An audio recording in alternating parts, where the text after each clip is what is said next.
سلام یا علی،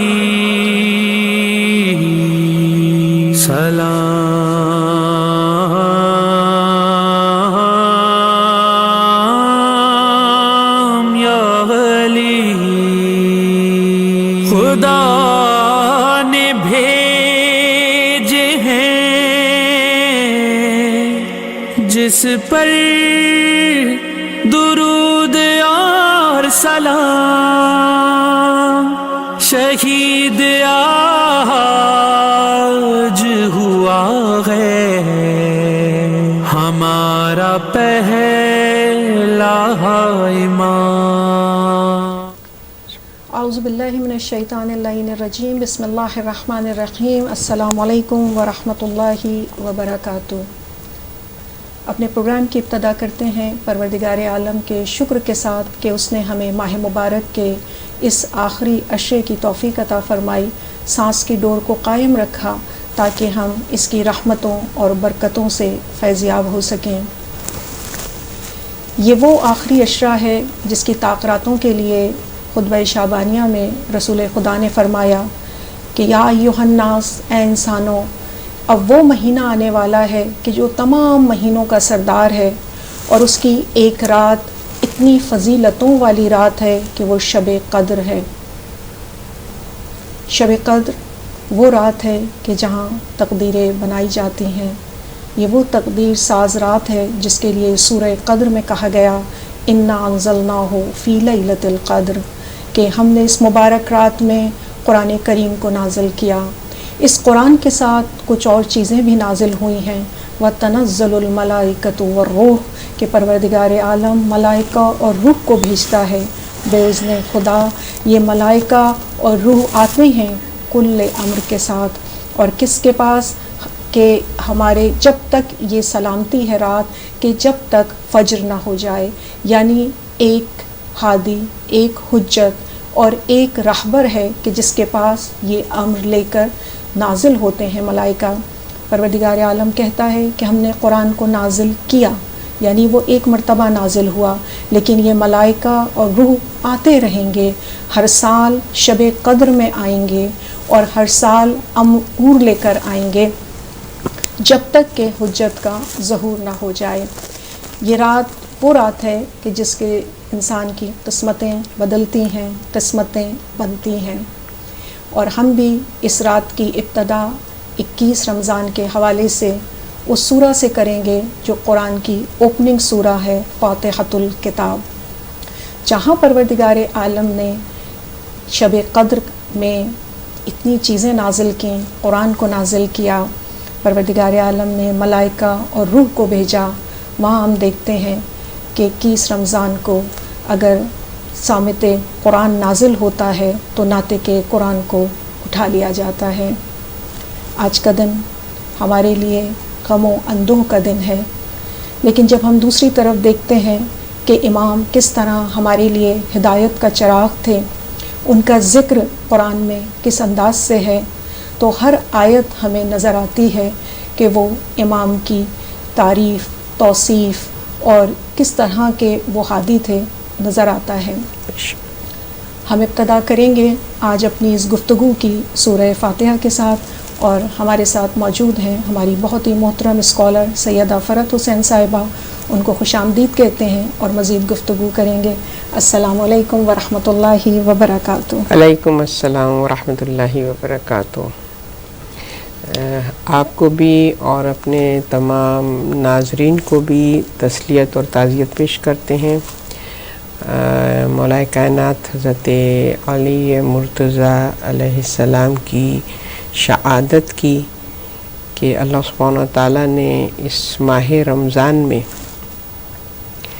ایک عظیم ہستی کہ جو قرآن اس ماہ میں نازل ہوا، اور اس قرآن کی جو مفسر بعد از رسول مولا کائنات، تو یہ ایک بہت بڑا لاس ہے امت مسلمہ کے لیے، امت رسول کے لیے، بالخصوص اہل تشیع کے لیے، کہ وہ سلونی قبل از تنقضونی کی صدا بلند کرنے والا جو ہے. بے شک.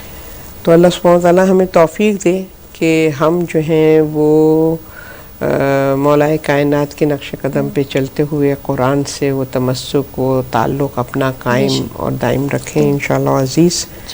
اور بہت ہی بہترین آپ نے اوپننگ کی ہے پروگرام کی، اور سورہ فاتحہ کے حوالے سے انشاءاللہ ہم جو ہیں وہ ذکر کریں گے. جی، سورہ فاتحہ کا میں نے اس لیے سوچا کہ جس طرح ہر بک کی ایک انڈیکس ہوتی ہے، بالکل، تو قرآن پاک کی یہ انڈیکس ہے جہاں پر اس نے اپنے بلٹ پوائنٹ بتا دیے ہیں کہ یہ وہ موضوعات ہیں کہ جن پر قرآن جو ہے وہ ایکسپلین کیا گیا ہے. صحیح. تو جتنا آپ اس سورہ مبارکہ کو پڑھیں تو آپ کو نظر آئے گا کہ اس میں توحید بھی ہے، اس میں عقائد ہیں، قیامت کا ذکر بھی ہے، ہدایت، نبوت اور امامت کے حوالے سے بھی ذکر آ گیا ہے. ایاک نعبد و ایاک نستعین. اگر ہم دیکھتے ہیں کہ جب ہم نعمتوں والے راستے کا ذکر کرتے ہیں اور غضب والے راستے سے بچنے کی کوشش کرتے ہیں تو جنت اور دوزخ کا بھی ذکر اس طرح سے اس میں موجود ہے.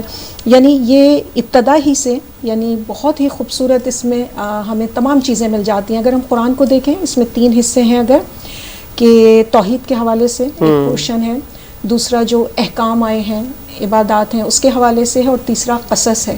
تو یہاں پر وہ ہمیں تسلسل نظر آتا ہے کہ کس طرح سے ان تینوں چیزوں کو اسی سورہ میں پروردگار عالم نے بیان کیا.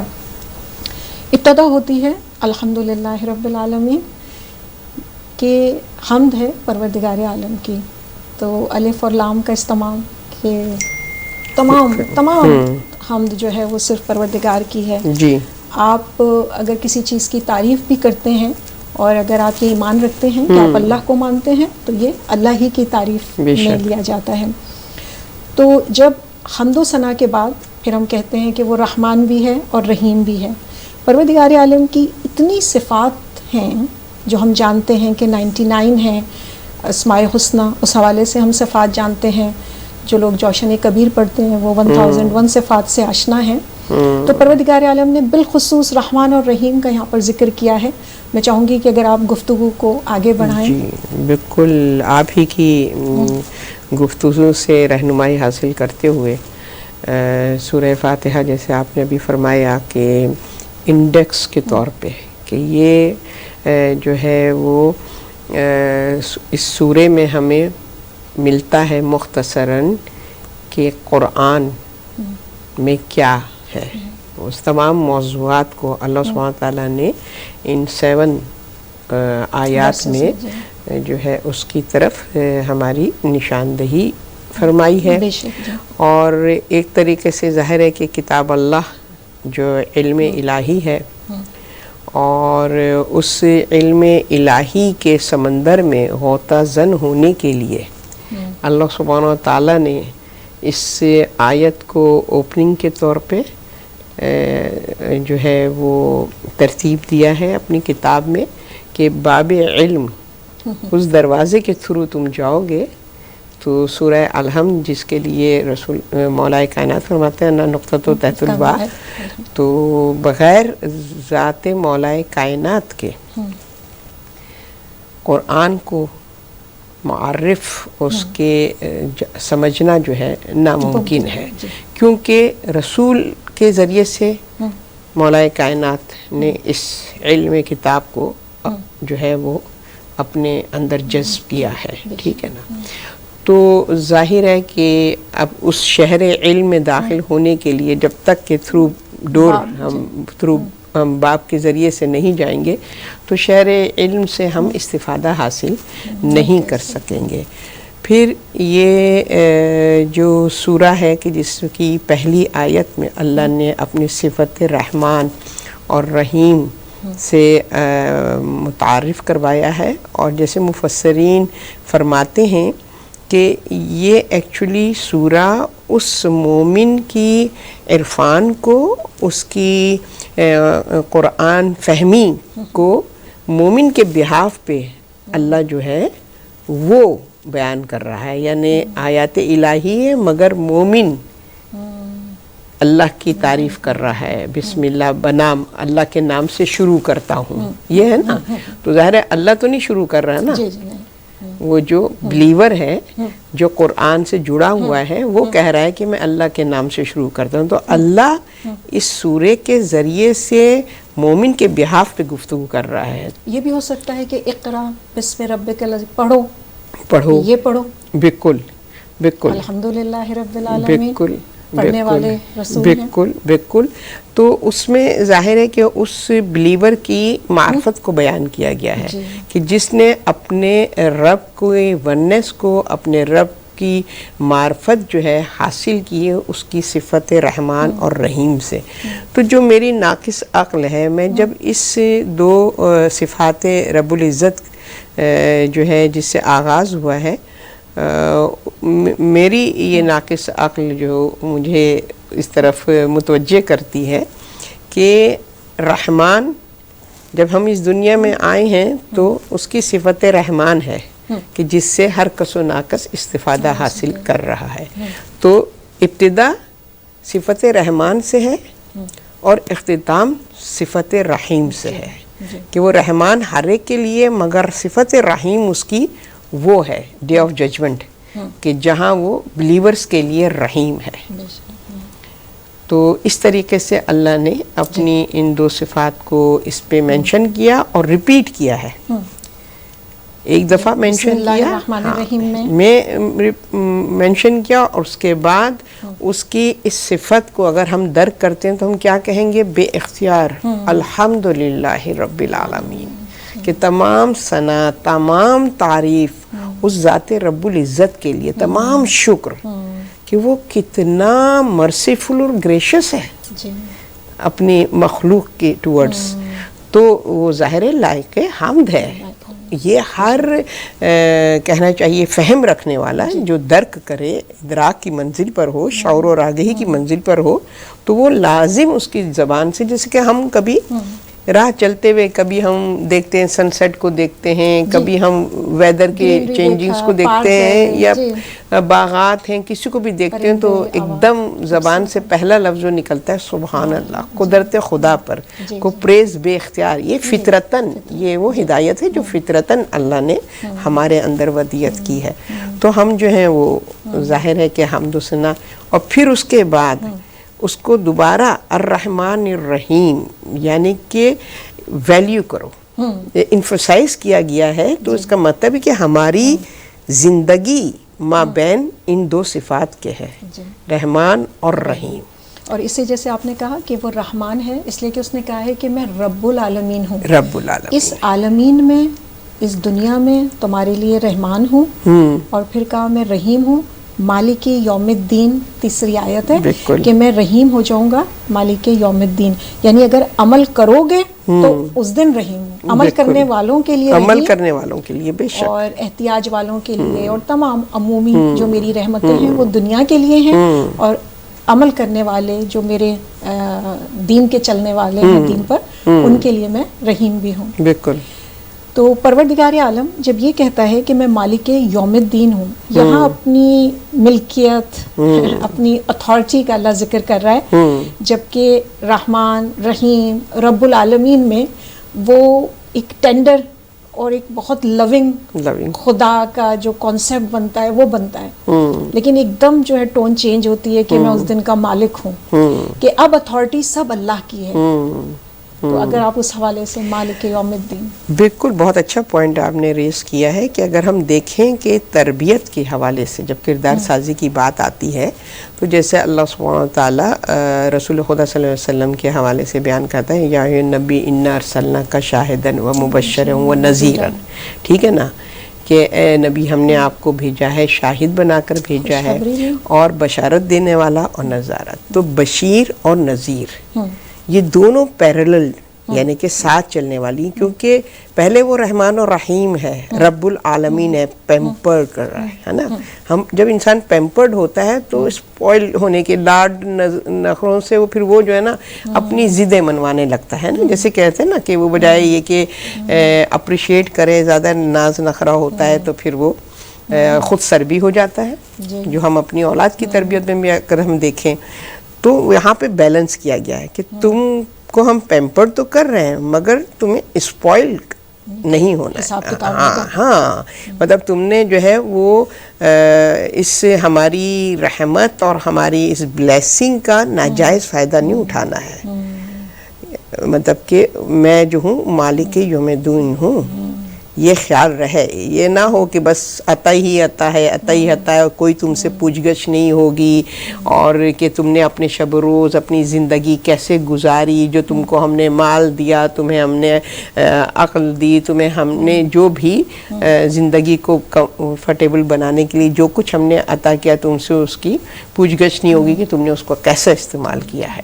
تو وہاں پہ مالک یوم الدین کہہ کے وہ کہنا چاہیے ایک تنبیہ ہے کہ اسپوائل نہ ہونا، میری صفت رحمان سے تم بگڑ نہ جانا، وہ جو بگڑے ہوئے بچے ہوتے ہیں نا وہ نہ بننا. اگر تم اس بات کو بھی ذہن میں رکھو گے کہ ہمیں اپنے اس مختصر سی زندگی کا جواب دہ ہونا ہے ڈے آف ججمنٹ میں، تو پھر انسان جو ہے وہ اس کی عطا کو ویلیو کرے گا، اس کی قدر کرے گا، کہ ہم روز محشر اس کو بتا سکیں اے رب تو کتنا رحیم اور کریم تھا، بغیر مانگے عطا کیا ہے، ہم نے اس کو ویلیو کیا ہے، ہم نے اس کی قدر کی ہے.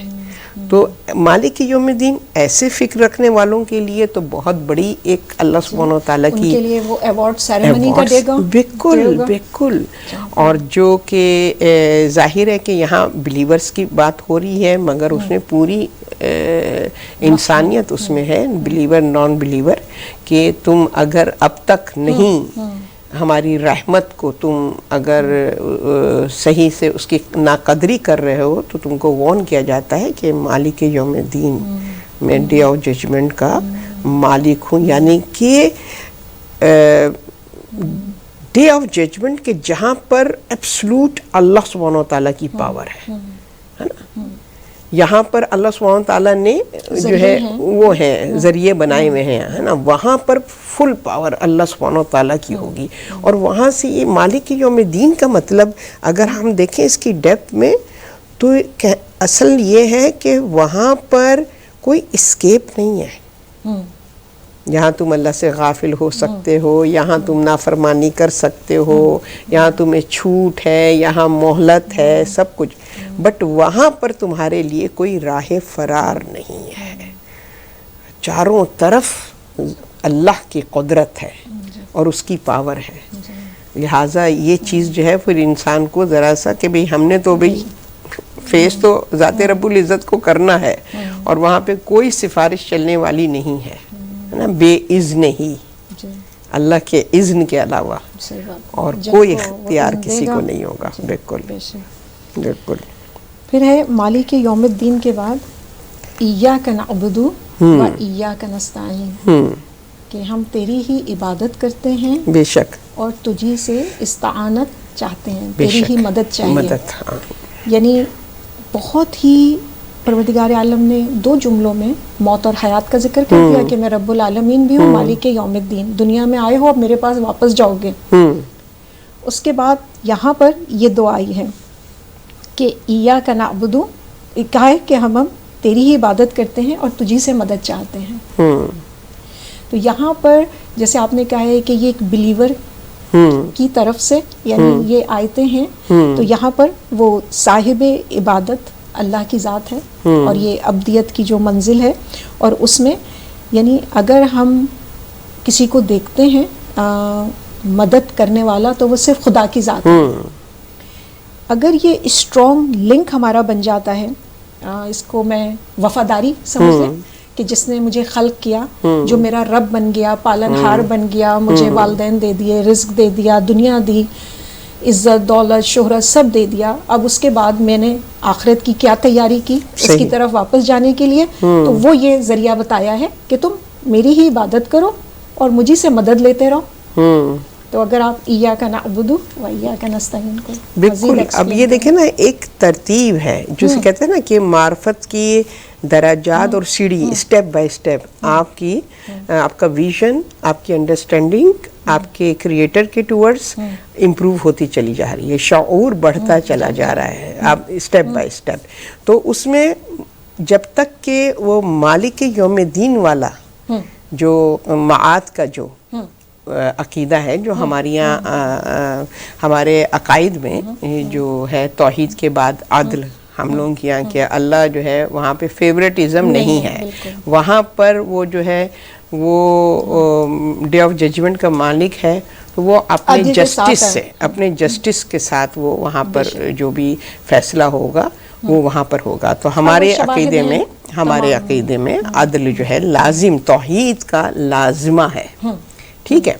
پھر اس کے بعد نبوت آتی ہے، اور پھر امامت آتی ہے، اور پھر قیامت آتی ہے. یہ ہمارا عقیدہ ہے.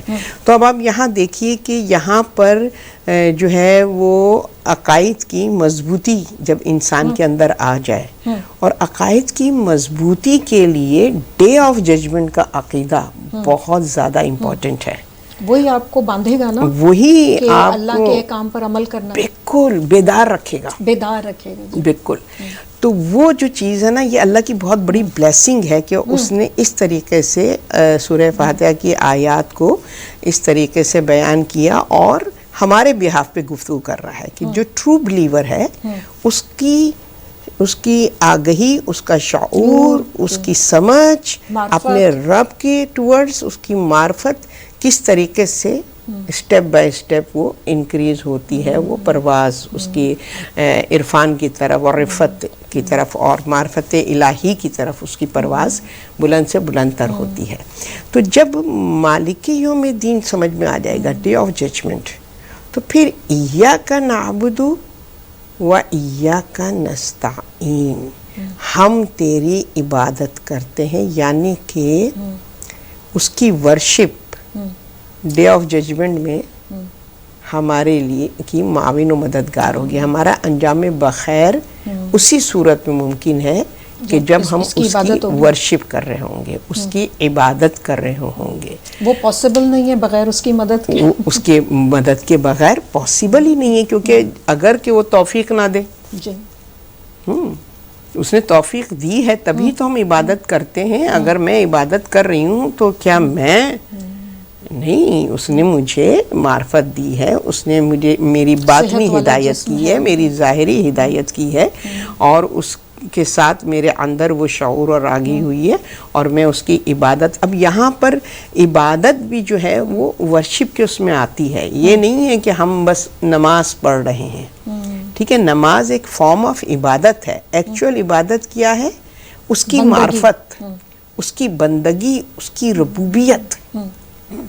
اور پھر اس میں ہم تیری عبادت کرتے ہیں، یعنی کہ اس ہم میں ہمارے پاس ایک لانگ لسٹ ہے انبیاء و مرسلین کی، اولیاء اور اوصیاء کی، ولی اللہ کی، ائمہ کی، ایک لانگ لسٹ ہے. جب ہم کی بات کرتے ہیں تو وہ لسٹ جو روز ازل سے شروع ہوئی ہے، جب پہلا نور خلق کیا ہے، وہاں سے جو عبادت شروع ہوئی ہے، تو عبادت کا اسٹینڈرڈ کیا ہے؟ اگر ذات رسول خدا کو ہم جو ہے سر فہرست رکھیں، اور جو رکھنا بھی چاہیے، تو پھر آپ دیکھیے کہ معیار ورشپ کا کیا ہے. ابتدا سے بھی ابتدا، اور کس لیول کی ورشپ؟ وما ينطق عن الهوى، اس لیول کی ورشپ ہے یہ ایاک نعبد، کہ اس لسٹ میں وہ ذات محمد مصطفیٰ صلی اللہ علیہ وسلم ہے کہ جو ورشپ میں اس لیول پر ہے کہ اللہ کہتے ہیں یہ تو کچھ بولتا ہی نہیں ہے جب تک ہمارا اذن نہ ہو. اتنا موتی و فرما بردار. اور پھر اس میں آپ دیکھ لیجئے کہ وہ ایک سلسلہ ہے، پھر ائمہ علیہ السلام کا سلسلہ ہے کہ ان کی عبادتوں کا کیا معیار ہے. اپنے آپ کو ایسا فنا کر کے عبادت کرنا، عبادت کہ مولا کائنات کسی جنگ میں جو تیر لگ جاتا ہے، تو کیا رسول خدا صلی اللہ علیہ وسلم فرماتے ہیں، جو بڑی تکلیف ان کے ہیل میں تیر لگا ہے، اور ہیل کی ایریا، آپ تو ڈاکٹر ہیں، زیادہ بہتر سمجھتی ہیں کہ کتنا وہ سینسیٹیو سینسز وہاں پہ ہیں.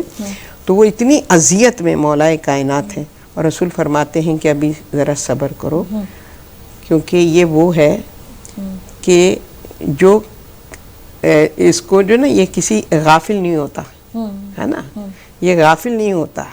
ایک ہی لمحہ ایسا ہے کہ جہاں وہ اللہ سے اتنا قریب ہو جاتا ہے حالت عبادت میں کہ وہ دنیا سے اور معافیت سے بالکل ہی کٹ جاتا ہے. تو وہ حالت نماز میں مولا کائنات کی. تو اب آپ یہ دیکھیے ورشپ کا لیول ہو تو پھر ایسی عبادت. سبحان اللہ. تو پھر جب ہم کہتے ہیں نا ہم تیری عبادت کرتے ہیں تو ہمیں اس عبادت کو اپنی نگاہ میں رکھ کے اپنی عبادت کا جائزہ لینا چاہیے کہ ہمارا معیار عبادت ان سے میچ کرتا ہے کہ نہیں کرتا ہے. اور ہم تجھی سے مدد مانگتے ہیں. اور آپ اس میں دیکھ لیجئے کہ کیا ان کا ہے کہ رسول خدا صلی اللہ علیہ وسلم کو یا مولا کائنات کی زندگی، ائمہ علیہ السلام کی زندگی کہ جس میں کہیں بھی کوئی شائبہ نہیں ہم کو ملتا کہ اللہ کے علاوہ غیر اللہ سے کوئی مدد کوئی غیر اللہ سے انہوں نے امید باندھی ہو.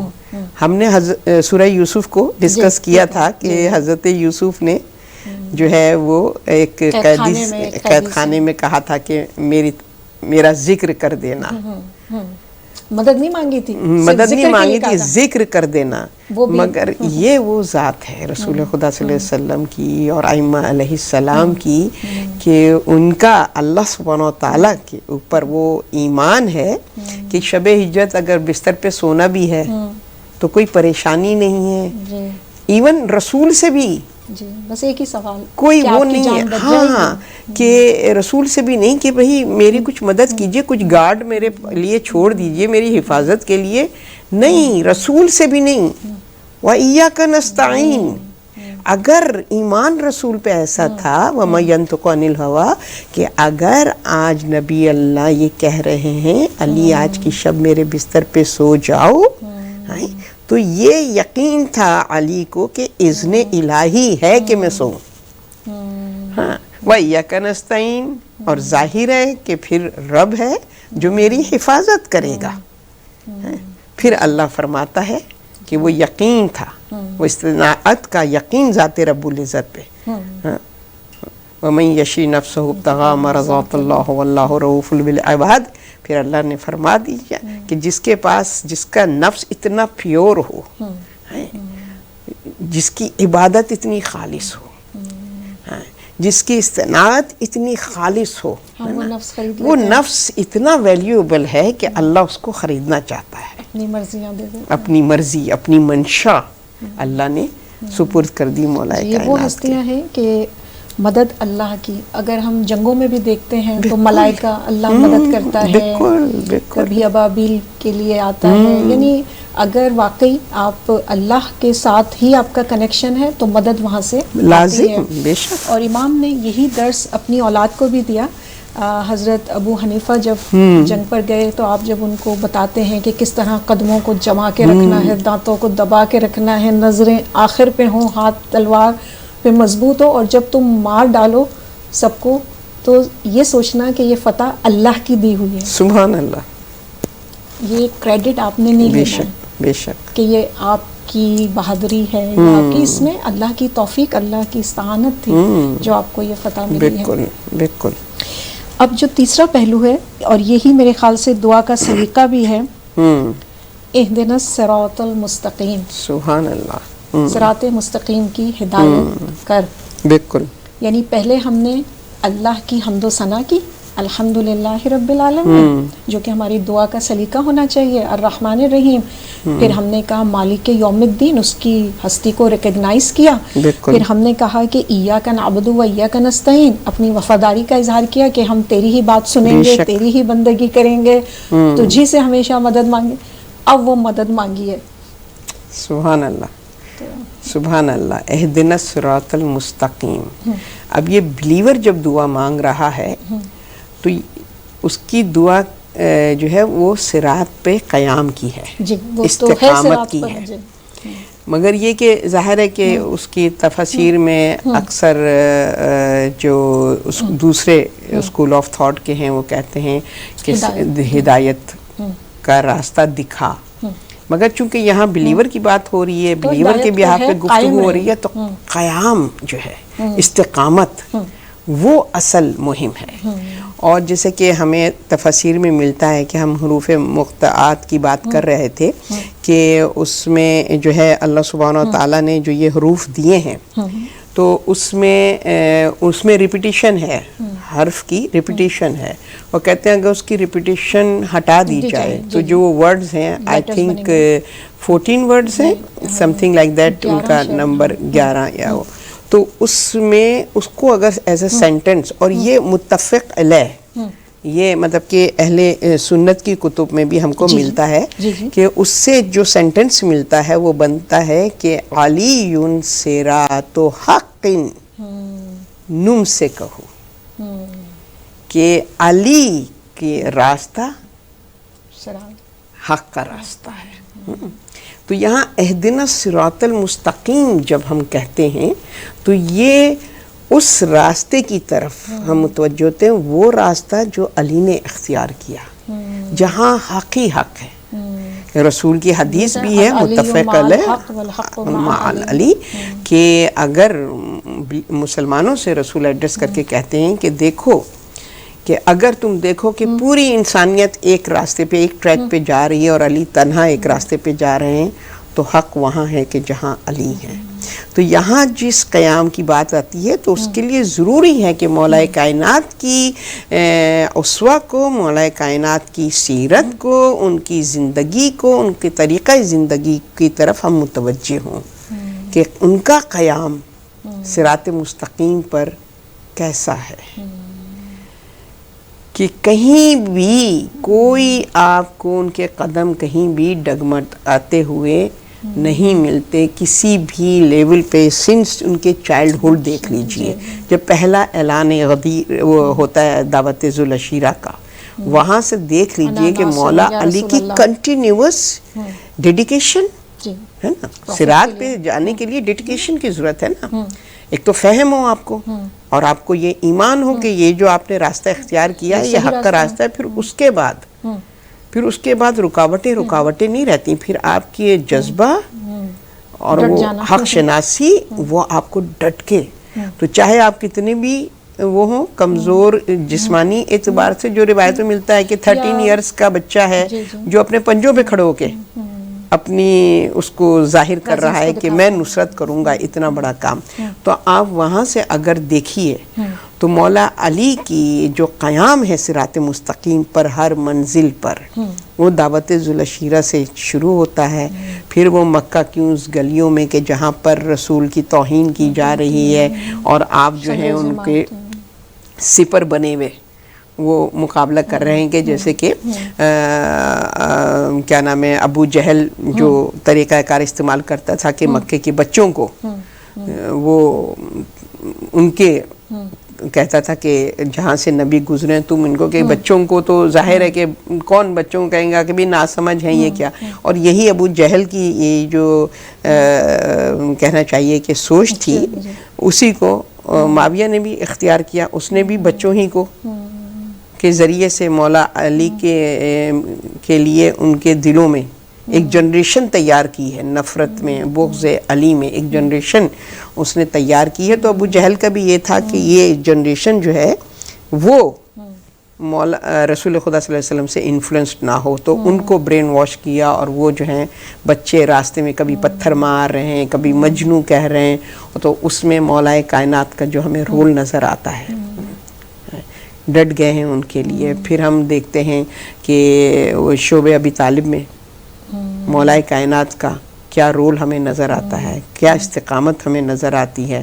پھر شب ہجرت آپ دیکھ لیے کیا استقامت نظر آتی ہے، اس کے بعد مدینے میں آپ دیکھ لیں، یعنی تنہا چھوڑ کے رسول چلے گئے، ایک سلسلہ شروع ہوتا ہے مدینے میں، مگر کس طریقے سے آپ نے قدم پہ قدم استقامت جو ہر میدان جنگ میں، یعنی کہ مولا کائنات کی استقامت دیکھ کے اصحاب موٹیویٹ ہوتے تھے، ان کے قدم جو ڈگمگا رہے ہوتے تھے مولا علی کے جمے ہوئے قدموں کو دیکھتے تھے تو ان کو جوش اور ان کے اندر وہ طاقت پیدا ہوتی تھی۔ تو ہم یہ دیکھتے ہیں کہ یہ صراط مستقیم کہ جہاں پر ہماری دعا یہ ہوتی ہے کہ استقامت، کیونکہ یہی تو صراط ہے جہاں پہ تمام دشمنان صراط بیٹھے ہوئے ہیں۔ شیطان نے کہا شیطان نے بالکل اس نے کہا کہ میں بیٹھا ہوں، مگر اللہ نے کہہ دیا کہ الاؤ کر دیا اس کو۔ کس لیے الاؤ کیا اللہ نے؟ کیونکہ اللہ کو فخر تھا اس مخلص بندوں پر کہ جن کو معرفت الہی مل گئی تو پھر اس کے بعد وہ کسی کی گمراہی ان کا بال بیکا نہیں کرے گی، ان کے قدم لرزہ اندام نہیں ہوں گے، ان کے قدم نہیں ڈگمگائیں گے، ہے نا، کہ جن کے پاس ہو معرفت ہے۔ اسی لیے ان ہستیوں کی وجہ سے اللہ نے کہا کہ بیٹھ جاؤ، گمراہ کر سکتے ہو تو کر لو، مگر میرے مخلص اور خالص بندوں کو تم گمراہ نہیں کر سکو گے۔ تو صراط مستقیم پہ شیطان بیٹھا ہوا ہے، صراط مستقیم پہ نفس امارہ بیٹھا ہوا ہے، صراط مستقیم پہ حب دنیا بیٹھی ہوئی ہے، صراط مستقیم پہ حب مال بیٹھا ہوا ہے۔ یہ تمام حب ہیں، شر شیطان، شر انسان، یہ تمام وہ چیزیں ہیں جو رکاوٹ ہیں صراط مستقیم پر۔ ہر سیکنڈ ڈگمگانے کی سچویشن پیدا ہو جاتی ہے، مگر جو بلیور ہے وہ اللہ سے کہتا ہے۔ آپ نے اتنی خوبصورت بات کی کہ جو صراط کے دشمن ہیں وہ ہر طرف سے، اور جب ہم امام کی لائف کو دیکھتے ہیں، امام کہتے ہیں کہ تم مجھے دنیا کی کوئی بھی چیز، احد جتنے پہاڑ بھی دے دو، اور کہو کہ چونٹی کے منہ سے گیہوں کے دانے کا چھلکا نکالنا ہے، جس کو ہم ویلیو بھی نہیں کرتے، بالکل امام نے کہا میں ایسا نہیں کرتا۔ جی، تو یہ صراط ہے بالکل کہ آپ حق پہ رہیں۔ حق پہ اور پھر امام نے اس کا اعلان بھی کر دیا کہ میرا جو راستہ تھا صراط کا راستہ وہی کامیاب تھا، فزت برب الکعبہ۔ دیکھیں نا، کامیاب ہو گیا۔ یہی تو ہے کہ مولا علی کی زندگی کو اگر ہم اسٹڈی کرتے ہیں تو یقین جانیے کہ ممکن ہی نہیں ہے کہ ہم اس راہ حق پر کسی بھی لمحے کمزور میں اپنے آپ کو ہم کمزور کریں یا ہمارا نفس امارہ ہم پر حاوی ہو جائے، کیونکہ جو شعور اور آگہی مولا علی نے ہم کو دے دی ہے نا، جو کہ ہم انشاءاللہ آگے جو ہم لوگوں کا پلان ہے کہ ایک اور سورہ جو مولا علی کا بہترین خطبہ نہج البلاغہ کا، تو اس کو بھی ہم انشاءاللہ اسی صراط مستقیم سے ریلیٹ کریں گے۔ بالکل بالکل۔ تو صراط کے حوالے سے بات ہوئی کہ وہ راستہ کہ جو یعنی ہمیں اپنے اللہ کی طرف اسی طرح لے کر جائے کہ جس مقصد کے لیے اللہ نے خلق کیا تھا، بندگی کے لیے، اور وہ ہم گفتگو کرتے ہوئے آئے۔ اب دوسری دعا آتی ہے کہ اگر ہمیں صراط مل گئی ہے، ہم صراط پر ہیں، تو انعمت علیہم، کہ ہمیں نعمتوں والے راستے پر رکھنا۔ تو یہ نعمتوں والا راستہ کیا ہے؟ قرآن تو نعمتوں کا راستہ بتایا ہے، کچھ وہ ہیں جن پر نعمتیں نازل کی ہیں۔ بالکل اصل میں کہ اب جو ہے کہ صراط مستقیم پر قائم رکھنا، تو یہ جو ہم اتنا دعا کر رہے ہیں اللہ سے، تو ہم ویلیو کر رہے ہیں نا اس صراط کی، تو پھر اس صراط کی کیا اہمیت ہے، وہ صراط ہے کیا، اس کی پہچان اگلی آیت میں ہے، انعمت علیہم، کہ جہاں پر اللہ نے ان نعمتوں کا نزول کیا ہے، کہ اس راہ پر جو ہے نعمتوں کا اتمام کیا۔ الیوم اکملت لکم دینکم واتممت علیکم نعمتی۔ تو وہ نعمت کیا ہے؟ وہ نعمت ہے ایمان۔ یہ جو ہے نا کہ اس راستے پہ کہ جہاں اتمام حجت ہے، اللہ کی نعمتوں کا نزول ہے، تو ایبسلوٹ نعمت جو ہے وہ ہمارا فیتھ ہے، بلیو ہے، ہمارا ایمان ہے۔ باقی تمام نعمتیں جو ہیں سپورٹیو نعمتیں ہیں۔ اسی لیے ایک مرتبہ ایمان کو اللہ سبحانہ و تعالیٰ نے بعد از رسول ولایت کے سپرد کیا، یعنی کہ امامت کے سپرد کیا ہے نا، اللہ ولی، اس کا نبی ولی، اور پھر من کنتو مولا فہذا علی مولا، پھر اس کے بعد رسول کے بعد مولا علی ولی ہے نا، ٹھیک ہے نا۔ تو وہاں پر یہاں پر اللہ نے ایمان کو ایک ایسے پروٹیکٹیو ہاتھوں میں دے دیا ہے کہ جہاں پر سب قربانی دے دیں گے مگر ایمان کا بال بیکا نہیں ہوگا۔ اور ہم ائمہ علیہ السلام کی اگر زندگی کو دیکھیں تو انہوں نے اپنی ہول لائف مولا علی سے لے کر امام حسن عسکری علیہ السلام، ہمارے وقت کے امام کے والد، آپ دیکھیے مسلسل انہوں نے ہر طرح کی قربانی دی ہے، مگر ایمان کو کا بال بیکا نہیں ہونے دیا، باخدا ہے۔ اور آج وہ آخر حجت بھی جو ہے وہ ایمان کی حفاظت پہ معمور ہے، ٹھیک ہے نا؟ تو سب سے بڑی نعمت جو ہے وہ ایمان ہے۔ تو اب بتا دیا کہ کیسے پتہ چلے کہ میں صراط مستقیم پر زندگی بسر کر رہی ہوں، تو دیکھو تمہارے قلب میں نور ایمانی ہے۔ اگر تمہارے قلب تو وہ آزے جوارے سے نظر بھی آئے گا، تمہارے قلب میں جب نور ایمانی، کیونکہ دیکھیے جس دل میں ایمان کا نور آ جائے نا، وہاں اس کسی اور کی جگہ نہیں ہوتی، کیونکہ ضد ہے نا، کفر اور ایمان وہ ضد ہے، ہو نہیں سکتا۔ تو لہٰذا ایمان جہاں ہو، جیسے کہ سورہ الحجرات میں اللہ فرماتا ہے نا کہ جب آتا ہے ایک عربی دیہاتی گروپ آتا ہے اور وہ آ کے رسول خدا صلی اللہ علیہ وسلم سے عرض کرتے ہیں کہ یا رسول اللہ ہم ایمان لے آئے، تو اللہ فوراً وہی کرتا ہے کہ نبی ان سے کہو اپنا سینٹنس درست کریں، اسلام ہاں یہ ان سے کہو یہ کہیں ہم اسلام لے آئے، کیونکہ ابھی ایمان ان کے قلب میں راسخ ہی نہیں ہوا ہے۔ تو آپ یہ دیکھیے کہ جہاں ایمان دل میں چلا جاتا ہے تو پھر وہاں پر جو ہمارا طریقہ زندگی ہے وہ مستقیم ہوتا ہے، ہماری راہ جو ہے وہ مستقیم ہوتی ہے، اس پہ ثبات قدمی ہوتی ہے، وہ سیدھا راستہ جو ہمیں اللہ کی رضا اور منشا کی طرف لے کر جاتا ہے۔ بہت خوب جی۔ پھر ہے جب ہم نے اللہ سے صراط کی بات کی تھی تو میں اکثر سوچتی ہوں کہ بس یہ دعا مکمل ہو گئی تھی کہ ہمیں صراط مستقیم دکھا دے، لیکن دعا آگے بڑھی کہ وہ راستہ کہ جو نعمتوں کا راستہ ہو، یہاں پر بھی بات ختم ہو سکتی تھی، لیکن پھر ہم یہ بھی دعا کرتے ہیں کہ وہ راستہ نہ ہو کہ جس پر تو نے اپنا غضب ڈھایا یا جو بھٹک گئے، ظالمین گمراہی میں رہ گئے۔ بے شک۔ تو دیکھیں راستہ جس کو نہیں معلوم وہ تو ہے ہی گمراہ۔ یہ غضب ناک والے کون ہیں کہ جن کو راستہ پتہ تھا اور پھر بھی نہیں انہوں نے مانا؟ تو اگر آپ ظالین اور مغضوب کیوں؟ بالکل، دیکھیے نا گمراہ ظاہر ہے کہ وہی ہوگا جس کو راستے کا علم ہے اور گمراہ ہوا نا۔ گمراہ ایسے تو نہیں ہوگا نا، اللہ نے تو ہدایت کی روز اول سے، اللہ نے پہلے اپنے ہادی کو بھیجا ہے، اپنے علم کو بھیجا ہے، عقل دی ہے، یعنی کہ اللہ نے تو ہدایت کے وہ تمام حجتوں کو تمام کیا نا، جو باطنی ہدایت ہے عقل کی صورت میں اللہ نے دی، پھر وہ باطنی ہدایت ہے وہ نفس کی صورت میں جو اللہ نے دی۔ اب یہاں پر تھا نا انعمتا اور غیر المغضوب، ہے نا، تو یہاں پہ ہے کہ جو جن پر نعمتیں نازلی اور جن سے نعمتیں چھینی گئیں، ٹھیک ہے نا، تو جن پر اپنا غضب نازل کیا ہے۔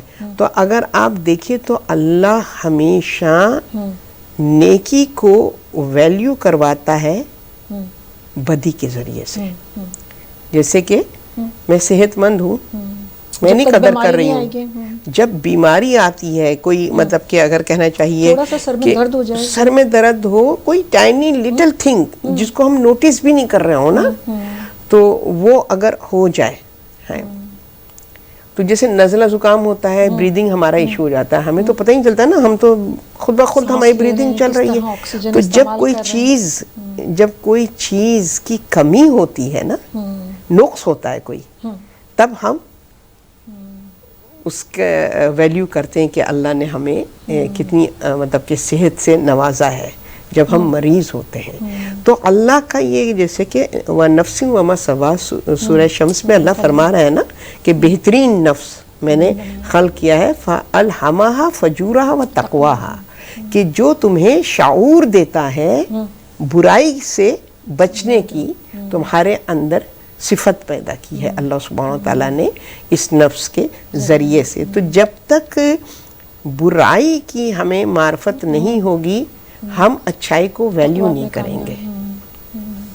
تو یہاں پہ بھی اللہ نے دونوں چیزوں کمپیریزن بتایا ہے کہ ایک وہ راستہ ہے کہ جہاں انعمتا علیہم ہے، اور ایک وہ گمراہی ہے اللہ کا راستہ چھوڑ کے جہاں پر عذاب الہی ہے۔ تو تو انسان کا یہ ہوتا ہے کہ جب اس کو عطا ہوتی ہے تو نا قدرہ ہو جاتا ہے, ایز اے گرانٹیڈ چیزوں کو لیتا ہے, تو پھر اللہ اس کو ذرا متوجہ کرتا ہے کہ ذرا اس طرف دیکھو کہ جنہوں نے نافرمانی کی ہے ان کے ساتھ ہمارا کیا برتاؤ اور کیا رویہ ہے. قرآن میں 1/3 قصص موجود ہیں بالکل, جو فرعون سے لے کے اور تمام لوگوں کی طرف نشاندہی کرتے ہیں. بے شک بے شک. جس طرح ہم نے کہا کہ آپ نے بھی کہا کہ جب انسان تھوڑا ناشکرہ ہو جائے یا اپنی منمانی پر اتر آتا ہے تو پھر اللہ کہتا ہے کہ نہیں, میں ہوں مالک یوم الدین ہوں, میں یہ غضب والا راستہ بھی تمہارے لیے ہے. اسی کے ساتھ جب ہم نے کہا کہ رحمان اور رحیم, کہ ہم کیا اس دھوکے میں رہتے ہیں کہ اللہ بہت زیادہ رحمان ہے رحیم ہے تو ہم اپنی منمانی کر لیتے ہیں, یا یہ ہماری کم علمی جہالت کہ ہم اس کو پھر بھول جاتے ہیں کہ وہ عادل بھی ہے. اب ہم چلیں گے سورہ انفطار کی طرف, جہاں پر بالکل یہی جو تقریباً موضوع ہے, مالک یوم الدین لے لیجئے یا اللہ کی رحمان اور رحمانیت کے حوالے سے, کہ انسان دھوکے میں ہے. بے شک. تو آیت کہتی ہے کہ یا ایھا الانسان ما غرک بربک الکریم, کہ تجھے کس چیز نے دھوکے میں کیا ہوا ہے تیرے رب کریم سے. الذی خلقک فسواک فعدلک, کہ اس نے تو تجھے خلق کیا, بہترین بنایا عدل کے ساتھ, یعنی بالکل یعنی بیوٹیفائی کیا. جیسے ہوتا ہے نا جب گھر بنتا ہے دیواریں کو اینٹیں لگاتے ہیں, اینٹوں کے بعد پلاسٹر کر کے اسے بیوٹیفائی کرتے ہیں, اسموتھ کرتے ہیں, کہ اللہ نے وہ نو پلک بھی تیری بنا دی. تخلیق کے آگے ہے احسن الخالقین. جی بالکل وہی اس نے جملے کہے کہ میں جس کی جیسے چاہتا ہوں صورت بناتا ہوں. کلا بل تکذبون بالدین, تم پھر بھی اس انکار کرتے ہو. تو اگر آپ اس حوالے سے بات کریں کہ وہ کون سے ایسے عناصر ہیں کہ جہاں پر یہ, اور یا ایھا الناس, انسانوں سے بات ہو رہی ہے کہ ہم جو ہے نا اپنے رب کریم کے مطلب اوبیڈین نہیں رہتے. ابھی ہم نے جس طرح سورہ فاتحہ میں کہا کہ ایاک نعبد و ایاک نستعین, کہ ہم نے کہا کہ ہم تیری ہی عبادت کرتے ہیں, تجھی سے استعانت مانگتے ہیں, لیکن پھر یہاں پر جو یہ آیتیں ہیں یہ اس طرف نشاندہی کر رہی ہیں ان دو راستوں کی, کہ ایک غضب والا راستہ بھی ہے کہ انسان دھوکے میں نہ رہ جائے. تو اگر آپ اس پر تھوڑی روشنی ڈالیں, اور آپ نے عرض کیا تھا کہ امام کا خطبہ بھی ہے اس حوالے سے. جی جی, یہ سورہ انفطار بہت ہی آئی اوپننگ آیت ہے جی, کہ جس کو حقیقت میں کہ اگر اس کو پڑھنے کے بعد انسان جو ہے وہ اس کی روح جو ہے, جو شروع کی آیات ہیں وہ میں نے نہیں پڑھی, وہ بھی آپ بالکل پڑھیے, بالکل پڑھیے. اس کی جو نقش سامعین کے لیے نہیں پڑھی, تو میں چاہوں گی کہ آپ لوگ پلیز اس کو پڑھیے گا. 3 صورتیں ہیں ایک کے بعد ایک. اگر آپ دیکھیں سورہ تکویر ہے, سورہ انفطار ہے اور انشقاق, جو یہ دیکھنا چاہتے ہیں کہ قیامت کی ہولناکی کیسی ہوگی, کیا کیسا دن ہوگا, تو پروردگار عالم نے یہاں کیا اذا السماء انفطرت, کہ چاک کر دیا جائے گا آسمان. توڑ پھوڑ کا ذکر ہے, کہیں پر جو ہے وہ اندھیرے کا ذکر ہے کہ یہ سورج تمہارا لپیٹ دیا جائے گا, کہیں پر جو ہے شعلوں کی گرمی اور اس کی حدت کا ذکر ہے. تو وہ پورا ایک پکچر ہے جو انسان دیکھ سکتا ہے. اور یہاں پہ ایک خوبصورت آیت تھی, اگر ہمارے پاس ٹائم ہوگا تو ہم بعد میں اس پہ گفتگو کریں گے, کہ علمت نفس ما قدمت و اخرت, کہ انسان دیکھے گا اس نے آگے کیا بھیجا ہے اور پیچھے کیا چھوڑا ہے. آپ دیکھیں یہ اتنی آئی اوپننگ آیات ہیں, جو اور آیات کی بھی آپ نے مثال دی ہے, کہ حقیقت ہے کہ یہ ہمیں بیدار کرنے کے لیے. اب شروع کی جتنی بھی آیات ہیں اس میں آپ دیکھیں جو منظر کشی کی گئی ہے قیامت کی, تو اس کو پڑھنے کے بعد تو انسان جو ہے وہ کہنا چاہیے کہ اس کو غافل نہیں ہونا چاہیے, ہے نا. مگر پھر بھی اللہ کہہ رہا ہے یا ایھا الناس ما غرک بربک الکریم. اور اس کو مولا علی نے نہج البلاغہ میں جو خطبہ ہے 220 اس میں اللہ سبحانہ و تعالیٰ کے اس آیت کی کو جس طریقے سے مولا کائنات نے باب علم نے جس طریقے سے ایکسپلین کیا نا, جیسے کہتے ہیں نا کہ غفلت سے ایسا جھنجھوڑا ہے مولا نے کہ کس چیز نے تم کو اے انسان دھوکے میں رکھا ہوا ہے، اور تم جو ہے یہ سوال جو ہے وہ کیا جائے گا ان لوگوں سے کہ انسان تجھے کس چیز نے گناہ پر دلیر کر دیا. یہ مولا کا جملہ ہے کہ وہ رب کہ جس نے تمہیں بلیس کیا، جس نے تم کو اتنا پروٹیکٹیو ہے نا، اتنا پروٹیکٹیو اللہ سبحانہ تعالیٰ نے ہم کو کہنا چاہیے کہ ایک زندگی عطا کی ہے، surrounded by all the guidance and you know. تو اس میں اس طرح رکھنے کے بعد اور اتنا وہ بلیس، تم جو مانگو دعا تمہارے لیے وہ کر دی، عبادت کر دی کہ بس تم کہو میں اتنا قریب ہوں، تمہارے شہر رگ سے قریب ہوں، تم لفظوں کی بھی محتاجی نہیں ہے، زبان کی حرکت بھی نہیں ہے، صرف تمہارا ارادہ، تمہاری فکر ہے. اللہ سبحانہ وتعالیٰ تمہارے دلوں کے رازوں سے واقف ہے. تو وہ جو اتنا کریم رب ہو اور پھر اس کے بعد وہ آپ کو وارن بھی کر رہا ہے. یہ نہیں ہے کہ صرف کچھ کر رہا ہے اور پیمپرڈ کر رہا ہے اور بس یوں ہاں عطا ہی عطا، نہیں، اس کے بعد وہ وارن بھی کر رہا ہے کہ کانسیکوینسز کیا ہوں گے اگر تم نے ویلیو نہیں کی اس کی بلیسنگ کی، اگر تم نے اس کی قدر نہیں کی تو پھر تمہارا کیا انجام ہوگا. کیونکہ وہ آئے گا دن جس کو قیامت کہتے ہیں کہ جہاں پر تم اپنا اعمال نامہ لے کر اس کے حضور، اور وہ اعمال نامہ ہمارے لیے ہوگا، اللہ کو اعمال نامے کی ہماری ضرورت نہیں ہے نا. وہ تو وٹنس ہوں گے، وہ تو بالکل ہمارے خود کے اعضاء و جوارح ہمارے جو ہیں وہ ہمارے خلاف، ہمارے خلاف کتنے زیادہ گواہی ہوں گے، ہے نا. جی اس میں لکھا ہے 7 چیزیں، وہ میں انشاءاللہ بھی ناظرین کے ساتھ شیئر کروں گی. بالکل بالکل بالکل. تو یہاں پہ مولا فرماتے ہیں کہ اے انسان تجھے کس چیز نے گناہ پہ دلیر کر دیا، یعنی اللہ کے حضور. کہاں ہمیں شکر گزار، فرما بردار، اوبیڈینٹ ہونا چاہیے تھا، اور ایسے کے آگے دلیر کہ جہاں سے کوئی اسکیپ نہیں ہے نا. کوئی اسکیپ نہیں ہے کہ ہم راہ فرار اختیار کر کے کہیں جا کے اپنے آپ کو پروٹیکٹ کر سکیں گے اس غیظ و غضب سے، اپنے اس انجام سے اپنے آپ کو بچا سکیں گے، کہیں نہیں. ہمارے لیے کوئی راہ فرار نہیں ہے. تو یہ دلیری ہی تو ہے نا کہ انسان، اور اتنا مطلب کہ بہت مجھے سم ٹائمز وہ ہوتا ہے کہ ہم جو ہیں وہ ایک بالکل ہی اپنے جیسے گناہگار انسانوں سے بھی ہم اپنی برائی کو چھپاتے ہیں، ہے نا. اور اللہ جو ہمارے ایچ اینڈ ایوری مومنٹ، کیا ہماری فکر، ہماری سوچ کو بھی جانتا ہے، اس کے آگے ہم یعنی کہ ایک گناہگار، نعوذ باللہ، ایک گناہگار عام انسان کی جتنی بھی وقت ہماری نگاہ میں اس خالق حقیقی کی نہیں ہے. تو اللہ کا یہ جملہ ہے نا، یہ واقعی میں آئی اوپننگ سینٹینس ہے. پتہ نہیں کس چیز نے ہمیں اتنا جری دلیر بنایا ہوا ہے کہ ہم اتنی ڈس اوبیڈینس. تو انہوں نے کہا نا غفلت، ما غرک بربک کریم، کہ کس چیز نے تجھے ایسا غافل کر دیا ہے، بے حس کر دیا ہے، کہ تو کس چیز نے تجھے اپنے پروردگار کے بارے میں دھوکہ دیا ہے. کس چیز نے؟ تو دنیا دھوکہ ہے. تو دنیا کی انوالومنٹ ہی ہے، وہی دھوکہ ہے کہ جس نے ہمیں اللہ سے دور کر دیا. اور کس چیز نے تجھے اپنی، یہ بھی ایک جملہ واقعی میں کہتی ہوں، ایک جملہ، کس چیز نے تجھے اپنی تباہی پر مطمئن بنا دیا. وہ انسان جو ہمیشہ اپنے خسارے کے حوالے سے پریشان رہتا ہے، ہمیشہ چاہتا ہے نقصان سے اپنے آپ کو بچائے. دنیاوی زندگی میں ہم ہمیشہ اپنے آپ کو پروٹیکٹ کرتے ہیں.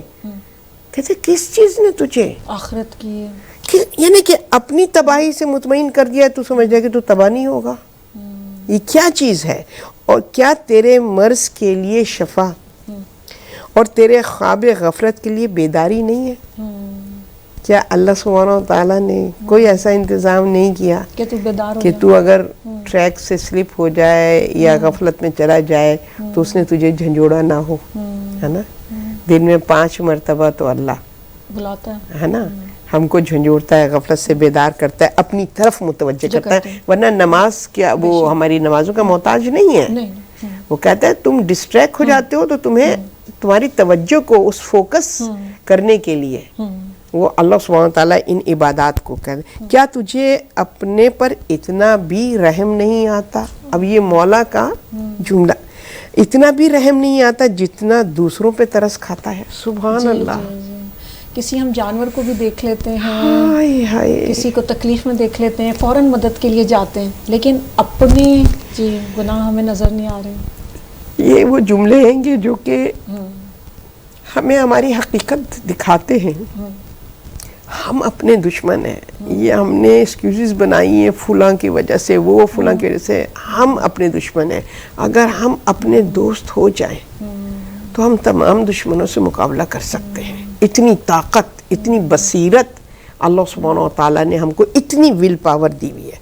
تو فرماتے ہیں کہ تجھے جو ہے وہ اتنا بھی اپنے اوپر ترس نہیں آتا جتنا تو دوسروں کے اوپر کرتا ہے, کھاتا ہے. اور تجھے جو ہے وہ بسا اوقات تو جلتی دھوپ میں کسی کو دیکھتا ہے تو اس پر سایہ کر دیتا ہے, اور تجھے اپنے اس دھوپ وہ دن سوا نیزے پر جو سورج ہوگا اس دھوپ کی طرف تو متوجہ نہیں ہے کہ تجھے بھی سائے کی ضرورت ہوگی. جب ہم اپنے آپ کے دوست نہیں ہیں تو کوئی دوسرا ہمارا دوست کیسے ہوگا, ہے نا. تو ہم اپنے آپ کے دشمن ہیں. تو اس میں یہ کہ کسی کو درد و کرب میں مبتلا پاتا ہے تو اس پر شفقت کی بنا پر تیرے آنسو نکل پڑتے ہیں, مگر خود اپنے روگ پر کس نے تجھے سرو دلایا اور کس نے تجھے اپنی مصیبتوں پر اتنا خودسر بنا دیا. اور تو جو ہے وہ اپنی, حالانکہ سب جانوں سے تجھے اپنی جان عزیز ہے نا. یعنی ہم کتنا, یعنی کہنا چاہیے کہ واقعی دھوکے میں اپنی جبلت سے بالکل اپوزٹ ہمارا طریقہ زندگی ہے. اور کیوں کر عذاب الہی کی کہ رات ہی کو ڈیرے ڈال دینے کا خطرہ تجھے بیدار نہیں رکھتا, حالانکہ تو اپنے گناہوں کی بدولت اس کے قہر اور تسلط کی راہ میں پڑا ہوا ہے. یعنی ہم خود انوائٹ کرتے ہیں, جیسے کہ حدیث رسول ہے نا, مولا کائنات کے حوالے سے رسول خدا فرماتے ہیں کہ اگر سب علی کی حب پر یکجا ہو جاتے تو جہنم کی ضرورت نہ پڑتی, کیونکہ یہ علی کا راہ جو ہے یہ جنت کی طرف جاتی ہے. اگر ان کے فٹ اسٹیپ کو ہم فالو کرتے تو ہمارا ڈیسٹینیشن قرب الہی تھا, تقرب الہی تھا, وہ نعمت سے بھری ہوئی جنت تھی. مگر ہم نے, اللہ نے ہمارے لیے وہ ڈیسٹینیشن کا انتخاب کیا تھا, بٹ ہم نے اس کو ریجیکٹ کیا اور اپنے لیے جہنم کی آگ کو اپنی منزل بنایا ہے. تو یہ وہ کلمات ہیں کہ مولا علی کے, جو ظاہر ہے کہ وہ مسلسل قسم النار الجنہ ہے نا, وہ چاہتے ہیں کہ جب میں وہ تقسیم کروں تو جو بلیورز ہیں وہ سب اس جنت کی طرف جو ہے اس منزل کی طرف وہ.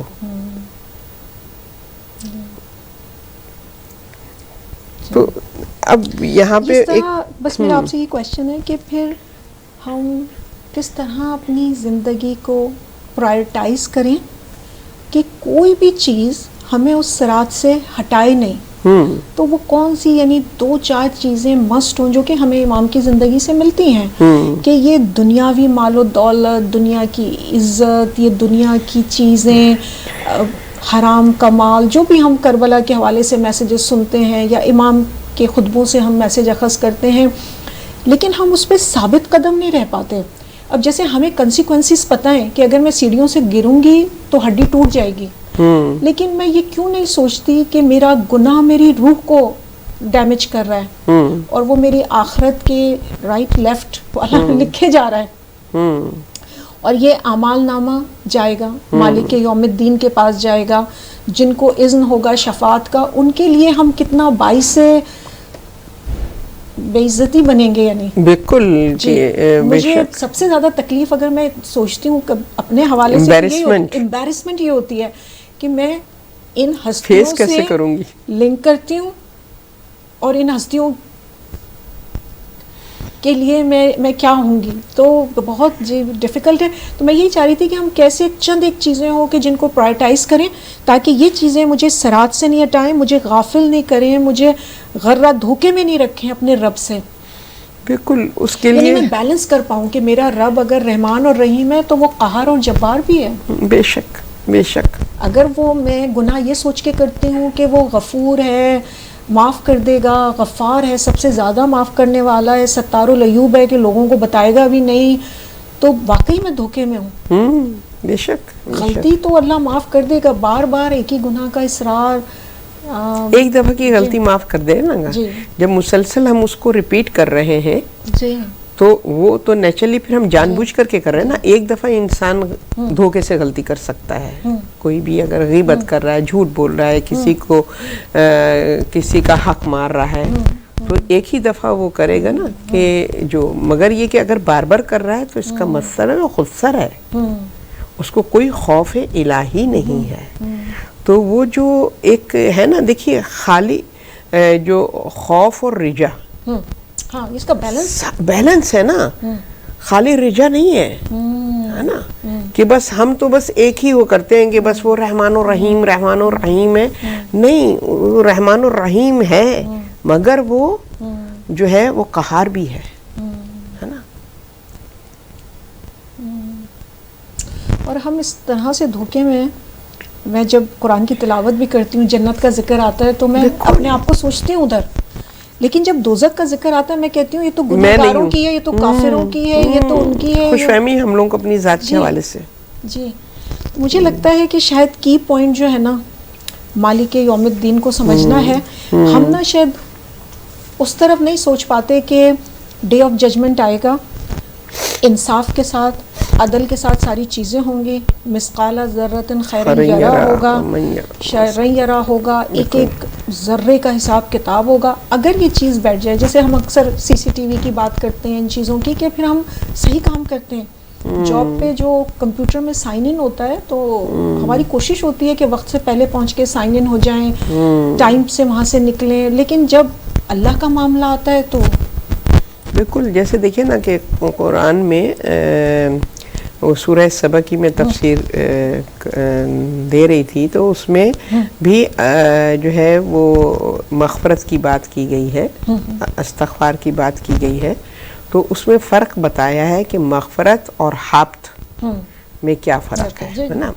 تو مغفرت تو وہ ہے کہ جو آپ نے لا علمی میں کوئی گناہ کیا, یا کبھی کبھی انسان جو ہے تھوڑا سا ہو جاتی ہے, خطا ہو جاتی ہے نا, تو وہ اچھے سے جو ہے وہ اچھی چیز کی طرف راغب نہیں ہوتا ہے, کبھی دھوکہ کھا جاتا ہے, اٹریکٹ ہو جاتا ہے, تو مغفرت اللہ اس کی مغفرت کر دیتا ہے. مگر مغفرت میں جو ہے وہ گناہ کی لسٹ موجود ہوتی ہے, مگر یہ گناہ اس کو معاف کر دیے گئے ہیں. اور حبط کیا ہے؟ حبط وہ ہے کہ جیسے کہ سورہ الحجرات میں بھی اللہ نے جہاں بات کی ہے نا کہ اللہ اور اس کے رسول کے لا تقدم بین ید اللہ و رسولہ, اور پھر رسول کے احترام اور ان کی بات کی ہے کہ عام انسان کی طرح ان کی آواز پہ اونچی آواز نہ کرو, حجرات, کہ تمہارے اعمال حبط کر لیے جائیں گے. یعنی وچ مینس کہ وہ تمہارے اعمال جو ہیں وہ رجسٹر ہی نہیں ہوئے ہیں. اچھے اعمال رجسٹر ہی نہیں ہوتے, حبط ہو جانا. یعنی رسول کی توہین کرنا, رسول کے آگے, رسول مطلب رسول کے آگے کیا چلنا, کیا رسول کے آگے چلنا کیا ہے, اللہ کے آگے چلنا کیا ہے, اس کے منمانی نا, کہ اپنی خواہش کو, اپنی مرضی کو اس کی مرضی پہ ہم نے ترجیح دی, یہ آگے چلنا ہوا نا, ہم نے اپنے کو پرائرٹی دی نا. تو یہ یہاں اللہ کہہ رہا ہے کہ اگر تم اللہ اور اس کے رسول کے آگے قدم بڑھاؤ گے, اپنی منمانی کرو گے, تو تمہارے اعمال حبط ہو جائیں گے. پھر یہ تمہاری نمازیں, روزے, یہ ساری چیزیں جو ہے نا یہ وہاں رجسٹر ہی نہیں ہو رہی ہیں, سب ڈیلیٹ ہوتی چلی جا رہی ہیں, اور ایسی ڈیلیٹ ہو رہی ہیں کہ آپ اس کو فائل کو نہیں کر سکتے, وہ اس طریقے سے وہ ہو جائیں گی. تو یہاں پر بس یہی ہے کہ ہم ہمیشہ جہاں اس کو رحمان اور رحیم کی صفت سے ہم وہ کرتے ہیں تو وہاں ہمیں اس کے قہار ہونے کا بھی ایمان ہونا چاہیے. تو اس میں یہ ہوگا کہ ہم جو ہیں وہ پھونک پھونک کے قدم رکھیں گے کہ کوئی خطا ہم سے ایسی نہ ہو جائے کہ ہم, کیونکہ دیکھیے غفلت جو ہے نا, جب ما غرک بربک الکریم جو ہے نا, یہ کیا ہے غفلت. غفلت وہ انسان کی کہنا چاہیے کہ برائی ہے کہ جو انسان کو خود سر بناتی ہے, اللہ کے مقابلے پر کھڑا کر دیتی ہے. حضرت موسیٰ کے زمانے کا واقعہ ظاہر ہے کہ آپ مجھ سے زیادہ بہتر جانتی ہیں کہ حضرت موسیٰ جو کہ لوگوں کو دعوت حق دیتے تھے کہ بھئی وہ ڈے آف ججمنٹ کے حوالے سے کہ اگر نیکی کرو گے تو اس کی جزا ہے, برائی کرو تو اس کی سزا ہے, اور وہ اس طریقے کے درس دیتے تھے. تو ایک شخص آ گیا ان کے سامنے اور اس نے کہا کہ بھئی میں تو کوئی بھی نیک کام نہیں کرتا, ہر طرح کی برائی جو تمہارا اللہ منع کرتا ہے وہ سب میں کرتا ہوں, بٹ میرے پاس تو سب کچھ ہے, ہر چیز موجود ہے. کہاں ہے تمہارے اللہ کا عذاب جو تم کہتے ہو کہ اللہ عذاب نازل کرے گا اگر اس کی نافرمانی کرو گے, کہاں ہے؟ تو حضرت موسیٰ کوہ طور پہ گئے, اللہ آج کسی نے چیلنج کر دیا تیرے بندے نے, تو کیا جواب ملا کہ میرے سے دوری ہی تیرا عذاب ہے. اے موسیٰ, ہم نے اس پہ وہ عذاب نازل کیا ہے کہ جہاں سے پلٹنے کا راستہ نہیں ہے, اس عذاب سے اسکیپ نہیں ہے.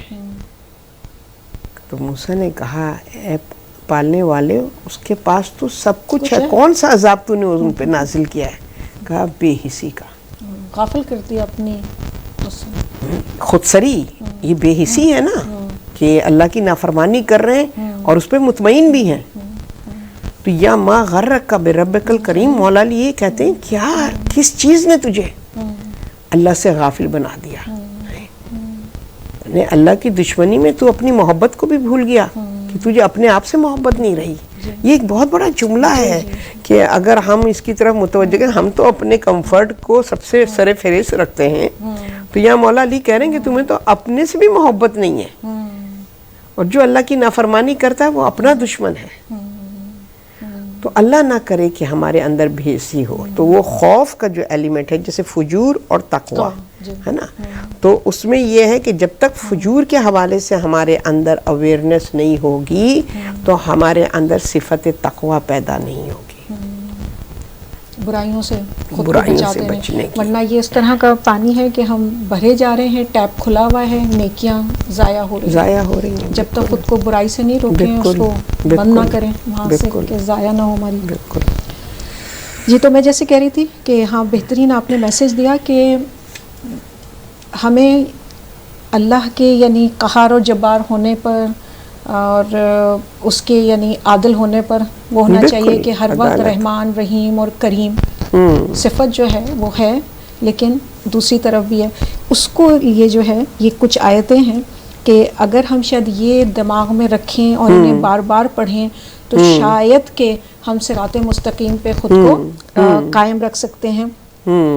اس میں جب اللہ یہ کہتا ہے سورہ انفطار کی 11ویں آیت سے لے کے آخر تک یہی ہے کہ فرشتے ہیں, کرام کاتبین ہیں جو لکھ رہے ہیں.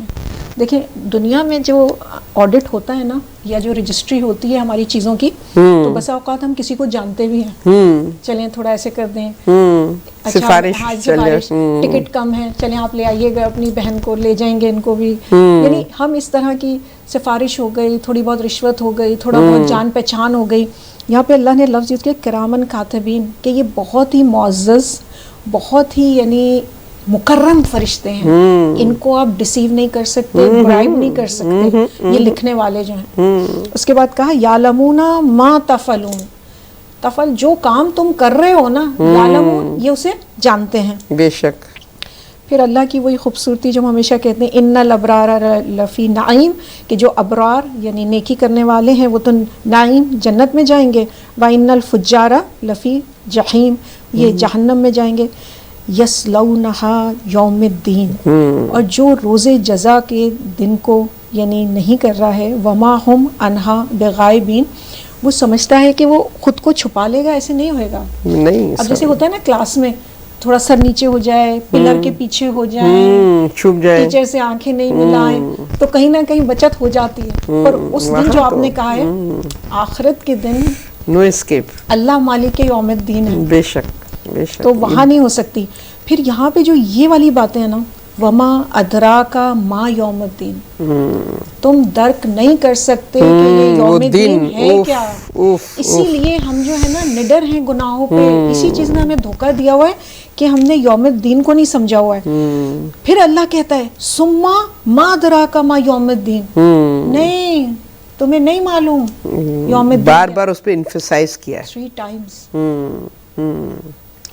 اور آپ دیکھیے نا قرآن کا مزاج ہے کہ جہاں وہ رحمانیت کا, اپنی بلیسنگ کا ذکر کرتا ہے, نعمتوں کا ذکر کرتا ہے, وہیں پر وہ اپنے عذاب کو منشن کرتا ہے تاکہ تم جو ہے ریلیکس نہ ہو جاؤ نعمتیں پانے کے بعد. جزا اور سزا ایکولی آپ دیکھیں کہ قرآن میں تاکہ آپ ہمیشہ, اس صراط پر رہو نا. ہاں بالکل, جزا جزا ہو گیا, بالکل سزا سزا, بالکل یہ نہیں ہے, برابر سے وہ کرتا ہے, مطلب کہ تم الرٹ رہو, بالکل اسٹریٹ پاتھ پر. ہاں بالکل بالکل. پھر کہا یوم لا تملک نفس لنفس شیئا, اس دن ایک جان دوسری جان, مطلب آپ کا کسی کے اوپر کسی کا کوئی اختیار, کوئی بس نہیں ہوگا.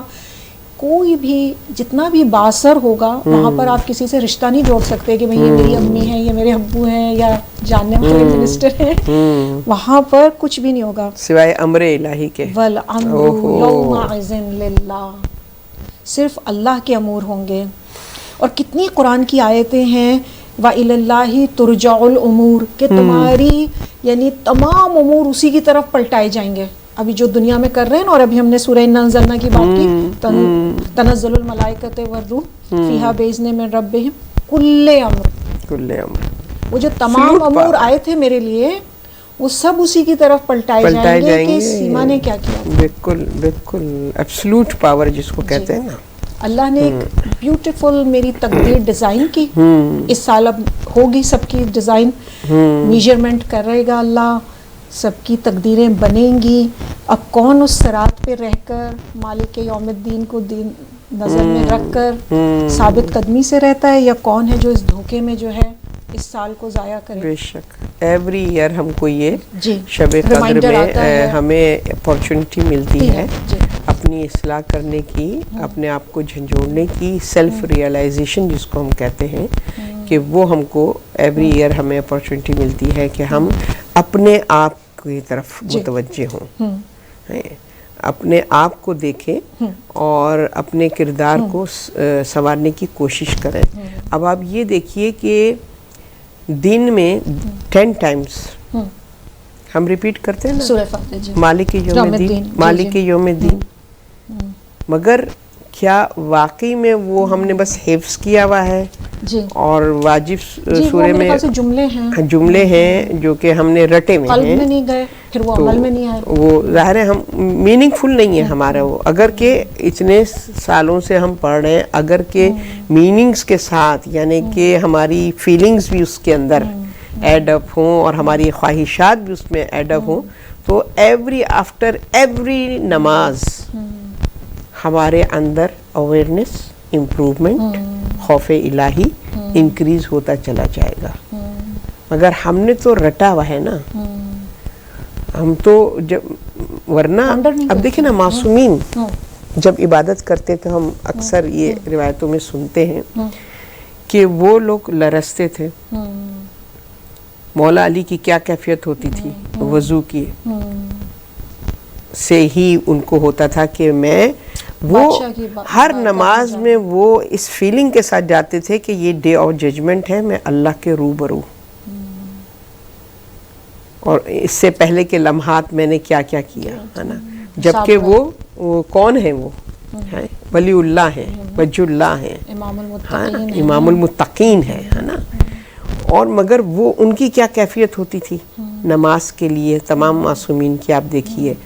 اور جب وہ سورہ الحم کی, رسول خدا جب سورہ الحم کی تلاوت کرتے تھے اور مالک یوم الدین پہ ان کے جسم میں لرزہ طاری ہوتا تھا, وہ کہ جو محبوب خدا ہے نا. جن کا ہر کام امر الہی کے ماتحت ہے، وہ اتنے کانشیس کہ کہیں کوئی ایسا کوئی ایک جسچر یا کوئی ایک ایسا مجھ سے تو نہیں ہو گیا. رسول جبھی تو مالک یوم الدین پہ لرزتے تھے، کیونکہ وہ اپنی ہاں وہ اپنے اس کو مطلب کہ وہ کہتے ہیں نا سیلف انالیسس جس کو کہتے ہیں، وہ ایوری اس پہ ان کا ہوتا تھا ہر لمحے، اور نماز میں تو بہت ہی زیادہ ہے نا. اور ہم جو ہے محاسبہ کرتے ہیں، ہاں ہم تو گناہ کرتے ہیں، پتہ ہوتا ہے یہ غلط کیا ہے، پھر بھی ہم کہتے ہیں نہیں یہ تو ہمارا ریئیکشن تھا. اس کے لیے ہم بہانے تراش کرتے ہیں. یعنی کہ ایک تو گناہ کو ہم ریئلائز نہیں کرتے، سچی بات ہے نا. اور اگر کبھی غلطی سے ہم کر بھی لیں تو ہم 1000 اس کی توجیحات دیں گے کہ جہاں ہم اپنے آپ کو بچانے کی کوشش کریں گے. اچھا وہ توجیحات ہم تو دے سکتے ہیں، لیکن آیت کہہ رہی ہے وَإِنَّ عَلَيْكُمْ لَحَافِظِينَ كِرَامًا كَاتِبِينَ، بالکل کہ وہ نگہبان مقرر ہیں، وہ دیکھ رہے ہیں، وہ لکھ رہے ہیں. اب میں توجیحات دے کے کس کو خوش کرتی ہوں، کس کو تسلی دیتی ہوں؟ صرف اپنے آپ کو دھوکے میں رکھا ہے. یہی دھوکا، اسی کو تو دھوکا کہتے ہیں. وہ لکھ رہے ہیں، وہ رجسٹر کر رہے ہیں. اور جیسے میں نے ناظرین سے کہا تھا کہ میں وہ بتاؤں گی قرآن کی آیات، آپ بھی پڑھیے گا اور میں بھی انشاءاللہ پڑھوں گی، کہ یہ جو ہمارے لیے شہادت دیں گے یا جو ہمارے وٹنس ہوں گے کہ ہم نے کیا کیا کام کیے ہیں، ہماری زبانوں پہ تو ختم لگ جائے گا، اس لیے کہ زبانوں سے ہی جھوٹ بولا ہے، توجیحات دی ہیں. تو اس وقت کہتے ہیں ہماری زبان ہمارے خلاف بولے گی. جی تو اس میں سورہ قاف میں ان فرشتوں کو رقیب عتید سے تعبیر کیا گیا ہے. وہ ہمارے لیے کرام کاتبین لکھ رہے ہیں، رائٹ اینڈ لیفٹ. اس کے علاوہ جو دوسرے فرشتے ہیں 10 فرشتے، اور امام نے اس کا بتایا، یہ تفسیر نور ثقلین ہے اگر آپ لوگ پڑھنا چاہیں تو 10 فرشتوں کا ذکر ہوا ہے کہ وہ کہاں کہاں ہیں اور کس طرح سے ہمارے اعمال کو لکھتے ہیں. اس کے علاوہ بھی نگران فرشتے ہیں جن کا ذکر سورہ حامیم سجدہ کی آیت نمبر 20 اور 21 میں ہے. اور انسان پر کتنے گواہ ہیں تو قرآن نے بتایا ہے کہ پہلا گواہ خود خدا ہے. بے شک جو عمل تم انجام دیتے ہو ہم اس کے شاہد اور ناظر ہیں. سورہ یونس ورس نمبر 61. بالکل. چلیں، خدا ہمیں نظر نہیں آتا ہے. اس کے بعد دوسری جو ہمارے نگران ہیں وہ ہیں انبیاء اور اوصیاء. سورہ النساء ورس نمبر 41. تیسرے نمبر پر انسان کے اپنے اعضاء، ہاتھ پاؤں، سورہ نور ورس نمبر 24. چوتھے نمبر پہ اس کی کھال، ہماری اسکن ہماری نہیں ہے، بالکل وہ سچ بولے گی، وہ اللہ کی ہمارے پاس امانت ہے. ہم نے تو جیسے ان کو استعمال کر لیا، ہاتھ پاؤں آنکھ کان، لیکن ڈے آف ججمنٹ یہ اس کی طرف سے جو ہے گواہ بن کے آئیں گے. 5ویں نمبر پر ہیں فرشتے، سورہ قاف 21. اور جو زیر بحث ہم کر رہے ہیں سورہ انفطار کی آیات. 6 نمبر گواہ ہوگی وہ زمین جس پر ہم نے زندگی بسر کی ہے، جس پہ یہ اکڑ کر چلے ہیں اور گناہ کر کر بھی ہم شیر بنے رہے ہیں. سورہ زلزال کی ورس نمبر 4 ہے. اور آخر میں وہ وقت، وہ زمانہ جس میں انسان نے اپنے اعمال بجا لایا ہے انسان. تو یہ تمام زمین اتنے وٹنس ہمارے اگینسٹ کہوں یا یہ کہ اگینسٹ ہی ہوں گے نا، جو ہم جن کو ہم اپنا سمجھ رہے تھے. بالکل ہم جو ہیں وہ یہاں پر اپنے اعمالوں کو سچ بولیں گے، ہاں ایکسکیوزز بنائیں گے 1000. تو یہ آئی وٹنس ہیں یہ ساری چیزیں. تو اگر ہم انہی کو دھیان میں رکھیں تو وہی والی بات ہے کہ اگر اس انداز سے ہم سوچیں، اس انداز سے ہم سوچیں، ہم تو اس خوش فہمی میں ہیں کہ ہم تو اللہ سے بھی چھپا سکتے ہیں. جبھی تو خود سری کرتے ہیں. ابھی جو مولا نے کہا کہ تم مطلب کہ اللہ کے ساتھ کیسے چھپا سکتے ہو، تم کیسے اللہ سے اپنے بدعمالیوں کو تم چھپا سکتے ہو. اور ہم ظاہر ہے کہ اگر میں بار بار گناہ ریپیٹ کر رہی ہوں تو یہ میرا کوئی عقیدہ یہ ہے کہ میں سمجھوں کہ اللہ سے میں چھپا سکتی ہوں. ورنہ جرت ہے، باخدا میری جرت ہوگی. اگر میرا یہ ایمان ہو کہ میرا رب مجھے دیکھ رہا ہے اور اس سے کچھ نہیں چھپ سکتا ہے تو میری جرت ہوگی وہ کرنے کی. ہم کیمرے سے بھی کمتر سمجھتے ہیں نعوذ باللہ خالق حقیقی کو، کہ وہ ڈمی بھی لگی بھی ہوتی ہیں کیمرے کی اکثر روڈ پہ، مگر کام نہیں کر رہے ہوتے، مگر ہماری اسپیڈ رک جاتی ہے کہ شاید تو وہاں پہ تو شاید بھی نہیں ہے نا, وہاں پہ تو یقیناً میرا رب مجھے دیکھ رہا ہے.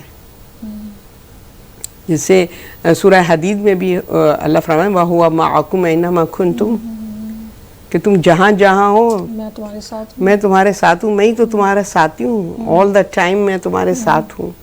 تمہاری ایچ اینڈ ایوری مومنٹ پہ میری نگاہ ہے, کچھ چھپا نہیں ہے. تم سے زیادہ بہتر مجھے تمہارے بارے میں پتہ ہے. پھر بھی ہم غفلت کا شکار ہیں. تو اللہ ہمیں توفیق دے کہ ہم اب دیکھیں نا کہ آج مولا کائنات کی شہادت کا دن ہے, اور ابن ملجم ملعون کہ جو فقیہ ہے, کہنے کو وہ فقیہ ہے, عالم ہے اور نمازی ہے, عبادت گزار ہے, اس کی پیشانی پہ سجدوں کے نشان ہیں, اور وہ جو ہے مرتکب ہوتا ہے اس عظیم ہستی کی قتل کا.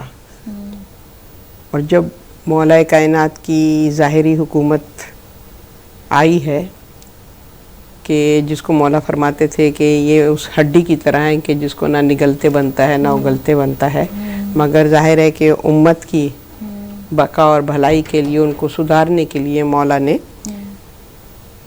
اس ظاہری حکومت کو قبول کیا, ورنہ اپنے فرائض تو ولایت کے وہ ادا کر رہے تھے, اور فرائض ولایت کے یا امامت کے اور جانشین رسول کے ادا کرنے کے لیے تخت و تاج کی محتاجی نہیں ہے, وہ تو اللہ کا اذن اور ارادہ ہے. تو یہ اپنے سرداروں کے ساتھ یہ آیا مولا کائنات کے پاس, اور اس نے مولا کے ہاتھ پہ بیعت کی اور ان کو کہا کہ بھئی میں اپنے پورے کوئی تقریباً 10 کے قریب اس کے قوم و قبیلے کے سرداروں کے نمائندے تھے, کہ میں جو ہوں وہ آپ کو کی بیعت کرتا ہوں, اور بس آپ کے اذن جو ہے اس کا میں طلبگار ہوں. تو مولا نے فرمایا تو اپنی بیعت پہ, اب ہم یہ واقعات پڑھتے ہیں نا تو تھوڑا سا ہمیں سیلف ریئلائزیشن اپنی ذات سے بھی ہونی چاہیے. ہم بھی ولایت کے ماننے والے ہیں, اور ولایت کا ماننے والا یعنی ہم نے بھی بیعت کی ہوئی ہے رسول سے, ہے نا, کیونکہ میدان غدیر میں ہیں وہ ہمارے بہاف پہ بیعت ہوئی ہے, ہمارے آباء و اجداد نے کی ہے. ٹھیک ہے, اب وہ بیعت کرتا ہے تو مولا فرماتے ہیں تم اس کمٹمنٹ پر قائم نہیں رہو گے. اب اس وقت اس کا جذبہ ہے, وہ کہہ رہا ہے مولا نہیں, میں سنسیئرٹی کے ساتھ آپ کی بیعت کر رہا ہوں. مولا بار بار کہہ رہے ہیں کہ نہیں تم قائم نہیں رہو. وہ انسسٹ کرتا ہے مولا کیوں آپ ایسی بات کر رہے ہیں. پھر مولا بتاتے ہیں کہ تم وہ ہو کہ جس کے ہاتھوں سے حالت روزہ میں میری ریش مبارک خون سے میرے خون سے تر ہوگی. تو کہتا ہے نہیں مولا, وہ پاسبل ہی نہیں ہے. اس نے فوراً اپنی تلوار نکال کے کہ مولا ابھی مجھے ابھی مار دیجئے. تو یہ اسلام کا شریعت محمدی کے نمائندے ہیں مولا کائنات. فرمایا دین جو ہے سزا و سخت تک نہیں دیتا جب تک کہ گناہ کا مرتکب نہ ہو جائے, لہٰذا گناہ سے پہلے سزا نہیں ہے. اس کے پاس وارننگ بھی تھی کہ امام کو پتہ ہے. آپ یہ دیکھیے, ہمیں جو ہے نا ان واقعات کو صرف مصائب کی صورت میں نہیں پڑھنا ہے, اس سے یہ آئی اوپننگ واقعات ہیں کہ جو کہ ہمیں متوجہ کرتے ہیں کہ جو ہمارا کمٹمنٹ ہے ٹورڈز ہمارے وقت کے امام کے ساتھ, اس میں ہم کتنے جینون اور کتنے ڈیڈیکیٹڈ ہیں اور کتنے سچے ہیں ہم. تو وہ یہاں پہ اب اس کو تو معلوم ہے نا, یہ تو نہیں ہے کہ اس کو خبر نہیں تھی. اچھا بھئی اس زمانے میں میں نے بیعت کر لی تھی اور اب جو ہے وہ مولا جو ہیں وہ مطلب کہ جو پروپیگنڈا کیا گیا مولا کے اگینسٹ, جو سیاسی جال بچھایا گیا, تو اس میں وہ آ گیا. اس کو تو معلوم تھا کہ مولا نے یہ اس کو کہا ہے کہ تم حق کا ساتھ نہیں دو گے, یہ جملہ ہے مولا کا. تو پھر وہ کیسے مولا کے اوپر تلوار اٹھا سکتا ہے؟ کیا بھول گیا کہ حق علی کے ساتھ ہے؟ رسول کی حدیث کو بھول گئے کیا؟ یہ ما غرک بربک الکریم, یہ غفلت ہے, یہ حب دنیا کہ جس نے اس کو حب زن حب دنیا، جس میں اس نے اپنا ایمان بیچ دیا، اور شرط رکھی تھی قطامہ نے کہ تم سے شادی کروں گی مگر مہر مجھے کیا چاہیے؟ علی کا سر۔ تو ایک عورت کے لیے اس نے اپنا ایمان بیچ دیا، ایک عورت کے لیے اس نے جو ہے وہ اللہ کے سامنے خود سری اور دلیری، اور پھر کیا ہوا؟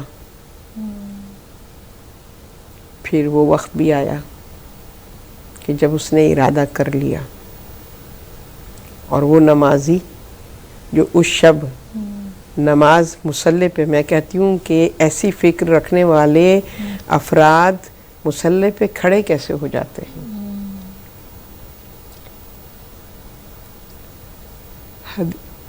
رسول کی حدیث، قرآن کی آیت کو کیسے جھٹلا سکتے ہیں؟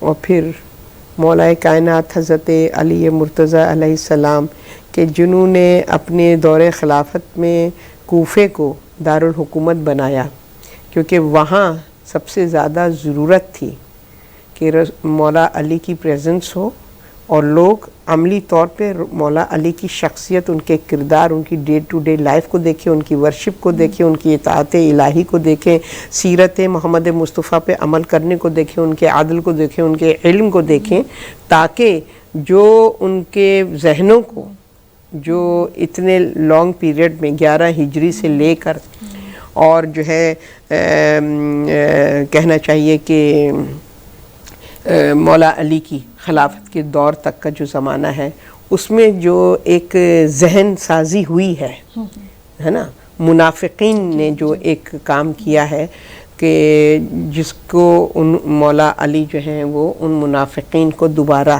رائٹ پاتھ پہ لانے کے لیے آپ نے اس شہر کا انتخاب کیا، اور وہاں پر آپ نے تربیت شروع کی۔ اور تربیت کہاں سے شروع کی؟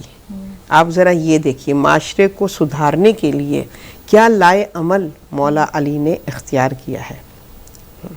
لائے عمل اختیار یہ کیا کہ سب سے پہلے اس سوسائٹی کی خواتین کو ایجوکیٹ ہونے کی ضرورت ہے، کہ جن کی آغوش میں تربیت پا کے ایک بچہ جو ہے وہ مسلمان کی زندگی بسر کر سکتا ہے، مومن بن سکتا ہے۔ تو آپ نے اپنی بیٹیوں کو مدینہ سے بلوایا ہے، اور جناب زینب و ام کلثوم کو جس عزت اور حشم کے ساتھ، اور جس سے کہنا چاہیے کہ تاکید کر کے امام حسن کو کہ اس جرنی کو کیسے لے کر آنا، تاکہ دنیا دیکھ لے کہ حرمت رسول خدا، نبی زادیاں، ان کا کس طریقے سے احترام کرنا چاہیے۔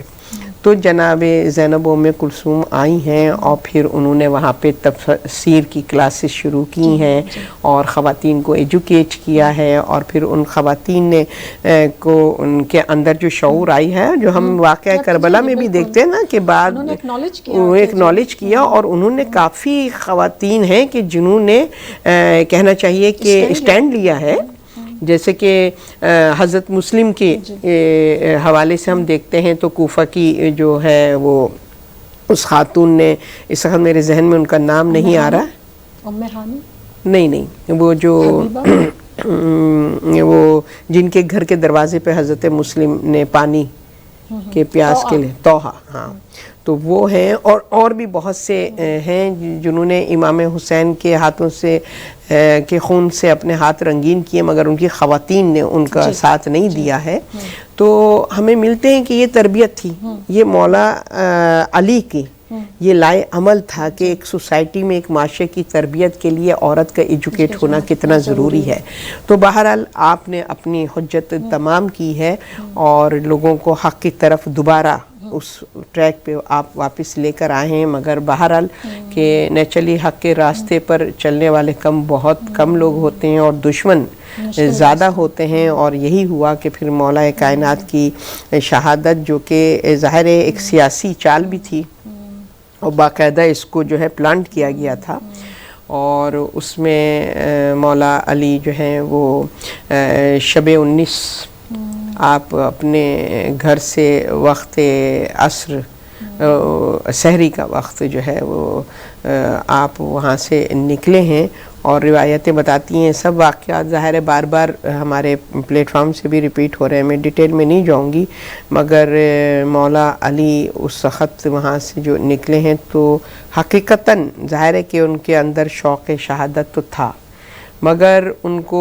ایک یہ بھی وہ تھا کہ رسول کی جو تربیت، رسول نے جو تبلیغ دین جو کاوشیں کی ہیں اس کو ان کے بعد امت نے کس طرح سے پس پشت ڈالا ہے، قرآن کو کس طریقے سے پس پشت ڈالا ہے، تو آپ جو ہیں وہ مولا حسن کو وصیت کر کے آپ اس گھر سے نکلے ہیں اور مسجد کوفہ میں آپ تشریف لائے ہیں، اور آپ یہ دیکھیے کہ ظاہر ہے کہ وقت کے امام ہیں، حجت خدا ہیں، اور آپ کو پتہ ہے کہ مسجد میں وہ ملعون ابن ملجم اوندھا شیطانی عمل کی صورت میں وہاں مسجد میں اوندھا سو رہا تھا، تو مولا علی نے اس کو آپ یہ دیکھیے جو وقت کا امام ہوتا ہے نا وہ لوگوں کے رویے پر ناراض نہیں ہے، اس سے نہیں ہوتا، وہ امام ہے، ان کا فرض ہے، چاہے ان کا دشمن بھی ہے وہ اس کی بھی اصلاح کے لیے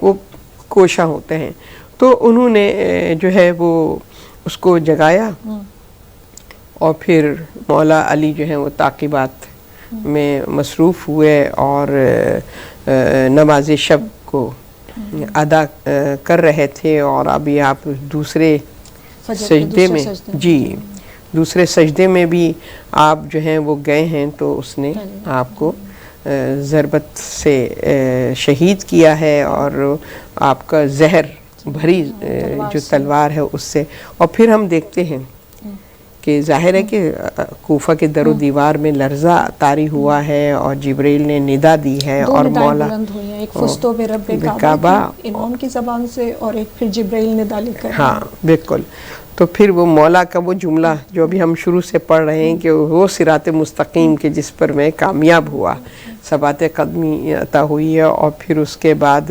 ظاہر ہے کہ ایک شور اور ویلا ہوا ہے، اور پھر وہ ابن ملجم کو پیش کیا گیا ہے جس کے ہاتھ بندھے ہوئے تھے اور وہ لرز رہا تھا اور کانپ رہا تھا، اور پھر مولا نے اس پر نگاہ کی اور امام نے امام حسن سے کہا، وہ روزہ دار کہ جس کی پیشانی سے خون ان کے چہرہ مبارک کو تر کر رہا تھا، آپ نے کہا اے حسن اس کے ہاتھ کھول دو۔ میرا دل کہتا ہے کہ جب ابن ملجم کو رسن بستہ دیکھا ہوگا تو آپ کو سن 61 ہجری کی زینب نگاہوں میں گھوم گئی ہوگی، پھر آپ کے لیے جو کوزۂ آب لایا گیا، آپ نے وہ کوزۂ آب جو ہے وہ ابن ملجم کی طرف بڑھا دیا کہ مجھ سے زیادہ پیاسا یہ ہے، اس کی پیاس بجھاؤ، تو یہ ہمارے امام ہیں، یہ ان کے کردار ہے، یہ ان کا امت رسول سے محبت ہے۔ خداوند کریم ہمیں توفیق دے کہ اپنے وقت کے امام کی ویلیو کریں، ان کی قدر کریں، ان کے نقش قدم پر اپنی زندگی کو بسر کریں۔ بس یہ وہ شب تھی کہ جہاں پر خانہ زہرا میں ایک کوہرام برپا ہو گیا، اور آج 21 کا دن ہے، آج کا دن وہ دن ہے کہ جہاں پر زینب و ام کلثوم اور امام حسن اور امام حسین اور اولاد مولا کائنات حضرت عباس یتیم ہو گئے، اور کوفہ ایک شفیق باپ سے محروم ہو گیا، اور روایتیں کہتی ہیں کہ امام کے جنازے میں اتنی کثیر تعداد ان یتیم بچوں کی تھی کہ جن کی مولا کفالت کرتے تھے، اور جن کے باپ کی محرومی جن اولادوں کو تھی اس محرومی کو آپ اپنی شفقت سے دور کرتے تھے، اور اتنے عظیم امام المتقین سے دنیا محروم ہو گئی۔ علی لعنت اللہ وعلی قوم الظالمین، معبود برحق دشمنان خدا، دشمنان رسول، دشمنان اہل بیت کو نیست و نابود کرے۔ الہی آمین۔ معبود برحق ہمیں صراط مستقیم پر، ائمہ علیہ السلام طاہرین کی صراط پر ہمیں ثبات قدمی عطا کرے۔ الہی آمین۔ جلد از جلد اپنی آخری حجت کا ظہور فرما، الہی آمین۔ مسلمانوں کو عمل صالح کرنے کی توفیق عطا کر، دشمنان اسلام کو نیست و نابود کر۔ آمین۔ یا اللہ یا اللہ یا اللہ یا رحمان یا رحیم یا مقلب القلوب ثبت قلبی علی دینک۔ شہید آج ہوا ہے ہمارا پہلا سلام یا علی، سلام یا علی۔ خدا نے بھیجے ہیں جس پر درود اور سلام، شہید آج ہوا ہے ہمارا پہلا امام۔